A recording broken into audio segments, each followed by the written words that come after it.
इसे महज इत्तेफाक ही कहेंगे कि भाजपा नेता गोपीनाथ मुंडे के निधन से एक दिन पहले ही महाराष्ट्र में भाजपा शिवसेना गठबंधन के बीच आगामी विधानसभा चुनाव में नेतृत्व को लेकर खींचातानी शुरू हो गई।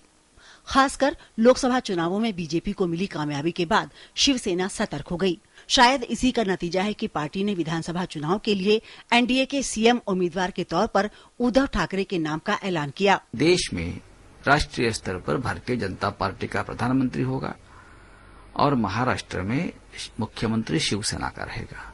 तो इस बार भी मुख्यमंत्री शिवसेना का बनेगा और सब लोग चाहते हैं, महाराष्ट्र की जनता भी चाहती है, लाखों शिवसैनिक चाहते हैं। शिवसेना के मुखपत्र सामना में हाल ही में प्रकाशित एक लेख में इस बात का भी उल्लेख था कि एनसीपी के नेता शरद पवार की तरह भाजपा नेता गोपीनाथ मुंडे भी दिल्ली की राजनीति करने पहुंच चुके हैं, लेकिन उनका दिल अभी भी महाराष्ट्र की राजनीति में लगा हुआ है। प्रदेश बीजेपी अध्यक्ष देवेंद्र फडणवीस ने कहा था कि गोपीनाथ मुंडे खुद मुख्यमंत्री बनने लौट आएंगे। राज्य ने उन्हें 3 महीने के उधार पर केंद्र भेजा है। उधर मुंडे ने कहा है कि राज्य के नेताओं की ओर से दिया गया नारा केंद्र में नरेंद्र और राज्य में देवेंद्र अच्छा है। बीजेपी में सीएम उम्मीदवार को लेकर काफी चर्चा हो रही है, लेकिन सवाल ये है कि मुंडे को केंद्र में उधार पर लेने और फिर वापस राज्य में भेजने के फॉर्मूले पर यकीन रखते हैं। दरअसल शिवसेना इस बात से भी परेशान है कि शनिवार को ही महाराष्ट्र नवनिर्माण सेना प्रमुख राज ठाकरे ने भी खुद को सीएम उम्मीदवार के तौर पर पेश करते हुए चुनाव लड़ने का ऐलान कर दिया। लोकसभा चुनाव में महाराष्ट्र में बीजेपी के नतीजे शिवसेना से बेहतर रहे हैं। इस गठबंधन ने राज्य की 48 सीटों में 42 पर जीत हासिल की है। ये उम्मीद की जा रही थी कि भाजपा का कोई नेता ही गठबंधन की कमान संभालेगा, क्योंकि भाजपा ने लोकसभा की 42 में 23 सीट पर जीत हासिल की है।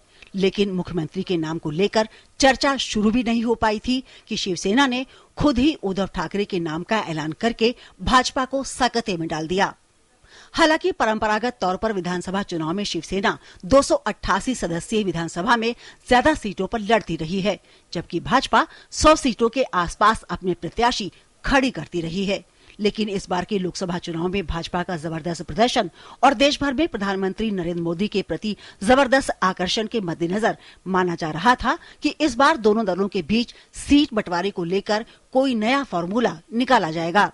सभी को साथ लेकर चलने में माहिर राजनीतिज्ञ भाजपा नेता गोपीनाथ मुंडे, जिनके बारे में कयास लगाए जा रहे थे कि वो महाराष्ट्र में भाजपा का नेतृत्व कर सकते हैं और राज्य में गठबंधन को आगे बढ़ाने में महत्वपूर्ण भूमिका निभाएंगे, लेकिन उनके निधन के बाद समीकरण बदलते नजर आ रहे हैं।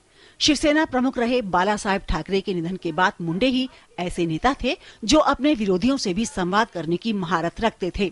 शिवसेना के उद्धव ठाकरे से अच्छे संबंधों का ही नतीजा था कि गोपीनाथ मुंडे इस बार के लोकसभा चुनाव से पहले महाराष्ट्र में कई दलों का महागठबंधन बनाने में सफल रहे।